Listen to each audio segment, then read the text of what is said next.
Muy buenos días, hermanos. El pensamiento de hoy va a estar basado en el Evangelio de Marcos, capítulo 12, verso 13 al 17, y el título es Al César y a Dios. Dice así la palabra de Dios: y le enviaron a algunos de los fariseos y de los herodianos para que le sorprendieran en alguna palabra. Viniendo ellos le dijeron: Maestro, sabemos que eres hombre veraz y que no te cuidas de nadie, porque no miras la apariencia de los hombres, sino que con verdad enseñas el camino de Dios. ¿Es lícito dar tributo a César o no? ¿Daremos o no daremos? Mas él, percibiendo la hipocresía de ellos, les dijo: ¿por qué me tentáis? Traedme la moneda para que la vea. Ellos se la trajeron y les dijo: ¿de quién es esta imagen y la inscripción? Ellos le dijeron: de César. Respondiendo Jesús les dijo: dad a César lo que es de César, y a Dios lo que es de Dios. Y se maravillaron de él. ¿Es lícito dar tributo al César? ¿Daremos o no daremos? Esa pregunta estaba dirigida al Señor con una doble intención: colocarlo en una posición que podría dejarlo expuesto a una denuncia ante las autoridades romanas o a la pérdida de la estima del pueblo que lo había aclamado como el Mesías apenas 2 días antes. Seguramente entre la multitud había personas que estaban tomando nota de sus enseñanzas para utilizarlas posteriormente en su acusación días después. El tema era muy sensible para los judíos, pero solo una moneda bastó para que la inmensa sabiduría del Señor diera por tierra y llevara a la nada la sabiduría de ellos y humillara su orgullo y soberbia. Si bien el Señor las intenciones ocultas no lo tomaban desprevenido porque conocía el corazón de ellos mejor que ellos mismos, aprovecha la pregunta para dejarnos un principio que quiero tomar en esta mañana para que nos acompañe durante el día. No solo al César debemos darle lo que le corresponde, sino también a Dios. Deberíamos tener presentes que al Señor no lo podemos engañar como estudiantes, como padres, como empleados, como administradores de los bienes que se nos ha confiado, entre ellos el tiempo, como maestros de escuela dominical.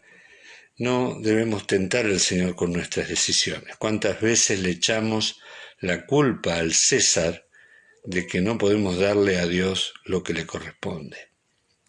Para los judíos el César representaba la autoridad impuesta sobre ellos. No era un gobierno legítimo a su entender, porque había sido obtenido a través de la guerra, los había avasallado y los tenía dominados por el poderío militar.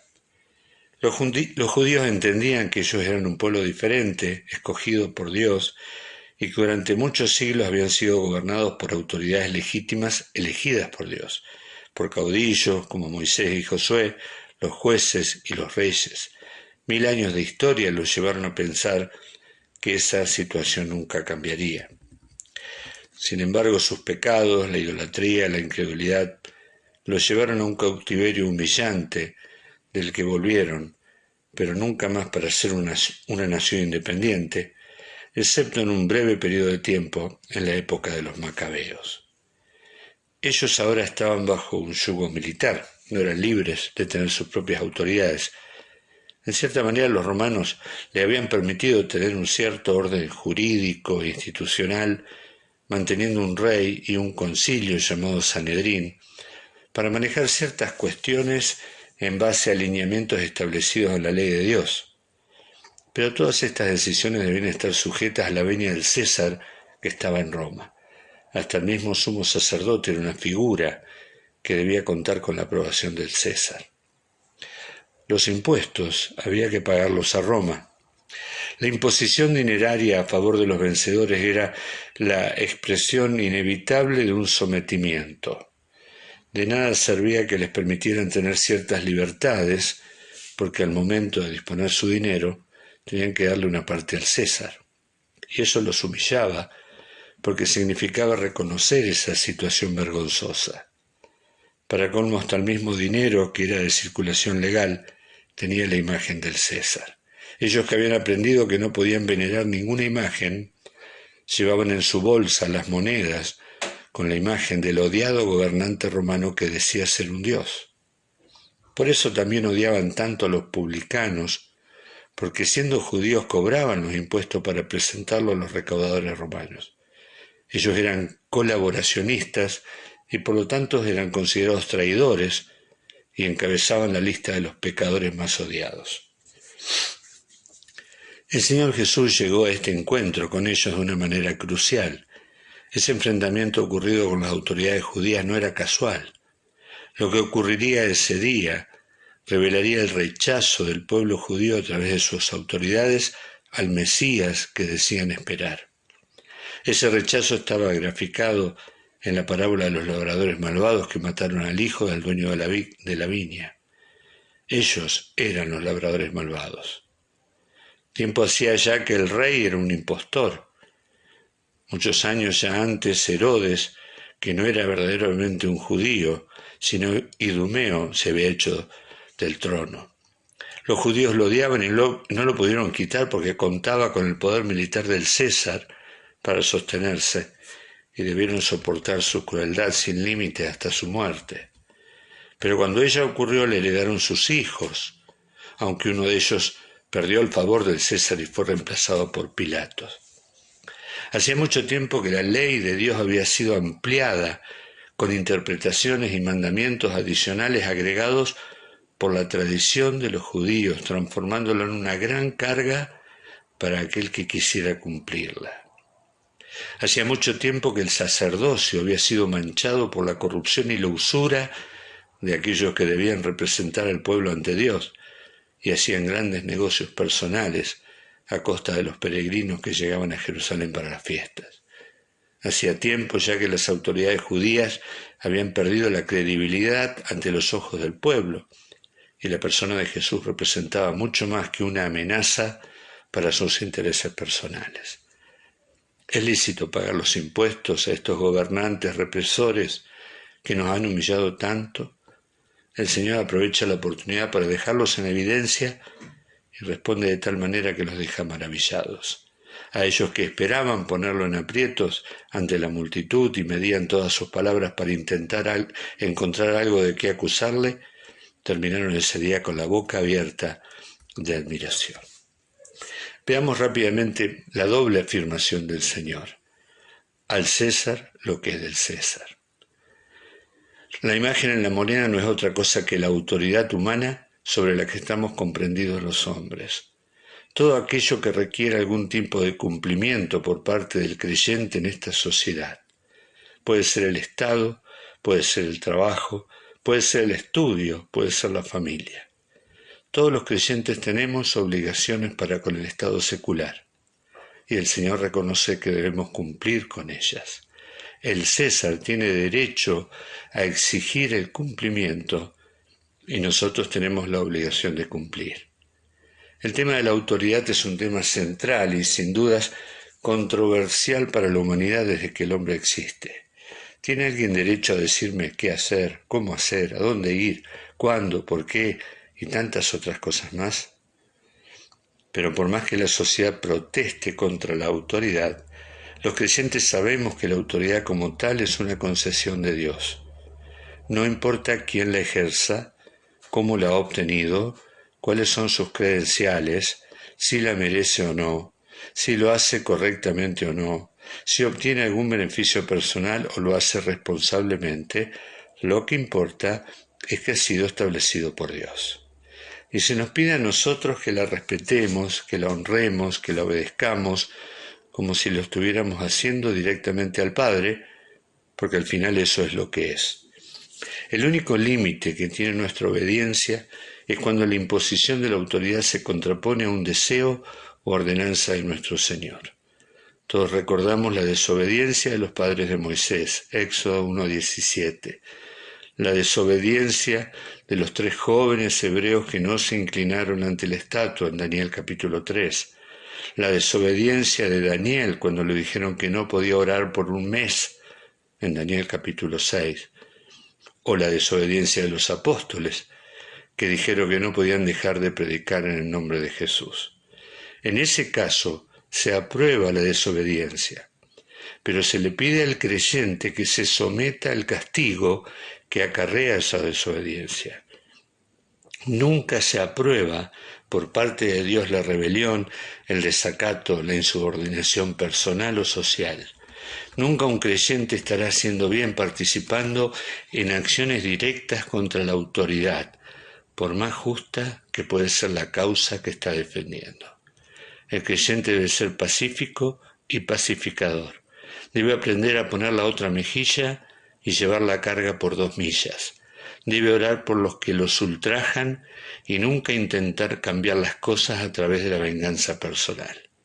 Si bien se debe alzar la voz contra las injusticias de la sociedad y ser luz y sal que este mundo necesita, nunca utilizando métodos violentos o coercitivos para lograr el cambio.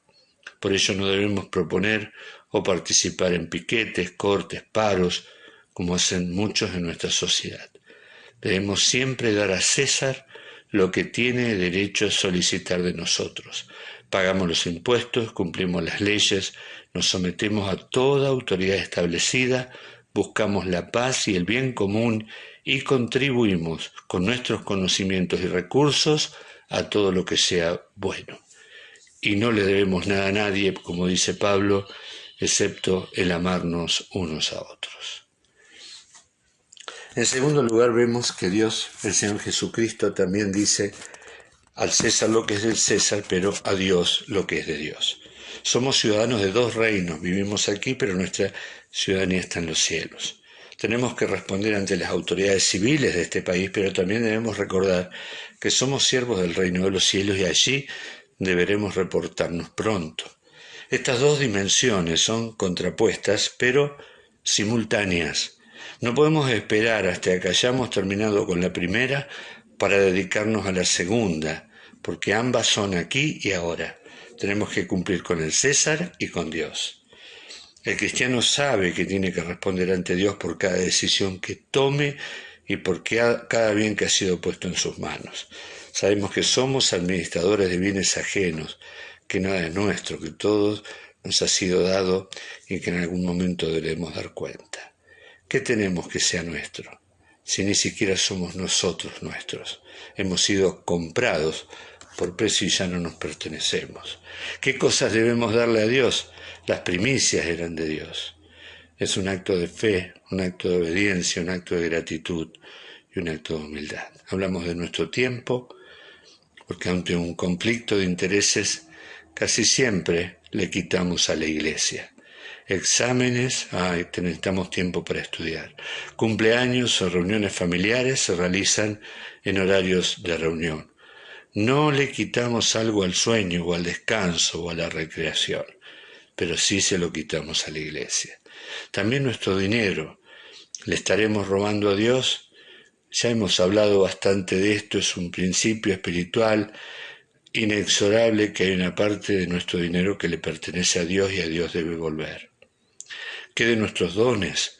¿Qué de nuestro servicio? ¿Qué estás realizando en la iglesia? ¿Qué has previsto para este año? ¿Estarás muy ocupado para las cosas del Señor? El César es muy exigente y el conflicto de intereses es permanente. ¿Dónde harás el recorte? David decía, todo es tuyo y de lo recibido de tu mano te damos. Saben que, hermanos, a Dios no lo vamos a poder engañar. Podemos racionalizar en nuestra mente y convencernos a nosotros mismos que estamos bien, que si ganáramos más, daríamos más, que si tuviéramos otro trabajo estaríamos más dedicados a la obra, que cuando los chicos sean más grandes voy a tener más tiempo para el servicio, que hay otros que lo hacen mejor, o hay otros que tienen más plata, o que tienen más tiempo, o lo que sea. Hay personas expertas en sentirse bien cuando las cosas no están bien, porque han logrado convencerse de que Dios aprueba que ellos no estén comprometidos con las actividades o que no vengan a todas las reuniones. Creyente sí, pero fanático no, ¿verdad? Mientras estamos acá debemos ocuparnos de las 2 cosas, pero una vale más que la otra. Una es más importante y duradera que la otra. Una es eterna y la otra es temporaria. Y como hemos dicho últimamente, Mateo 6:33, lo recordamos, mas buscar primeramente el reino de Dios y su justicia. Hay prioridades y Dios tiene que tener la prioridad. El tiempo no nos alcanza. El dinero no nos alcanza. Los recursos siempre son finitos. Por eso debemos aprender a poner prioridades. Esto no es algo nuevo, ocurre en cada aspecto de nuestra vida. Donde pongamos nuestros esfuerzos, dejaremos de lado otras cosas. Cuando utilicemos nuestro dinero en algo, no lo podremos utilizar en otras cosas. La pregunta es, ¿cuál conviene? ¿Cómo elegirlo mejor? La pregunta es, ¿qué lugar ocupa Dios en tu agenda diaria? Muchas veces vemos que las cosas no nos salen como esperamos, que no tenemos poder en nuestra vida, que no somos bendecidos. La pregunta es, ¿cuánto lees de la Biblia? ¿Cuánto tiempo utilizas para orar, para estudiar? ¿Cómo es tu vida de comunión? Pónganme a prueba, le dijo Dios al pueblo de Israel a través de Malaquías. Que este pensamiento te ayude en este día a tomar decisiones que honren a Dios. Cumple con César, pero también cumple con Dios. Quizás no vaya a ser fácil. Las cosas van a seguir aumentando, el tiempo va a ser siempre escaso, el cansancio seguramente te va a acompañar. No esperes que las circunstancias mejoren porque no lo harán. Cumple con César y también cumple con Dios. Siembra semilla espiritual y cosecharás fruto espiritual. No retraigas tu mano, no quites tu colaboración, invierte en el cielo, coloca prioridades correctas, vive con prioridades correctas. Primero Dios, primero el reino de Dios y su justicia. Todo lo demás vendrá, porque de eso se encargará el Señor. Que Dios te bendiga.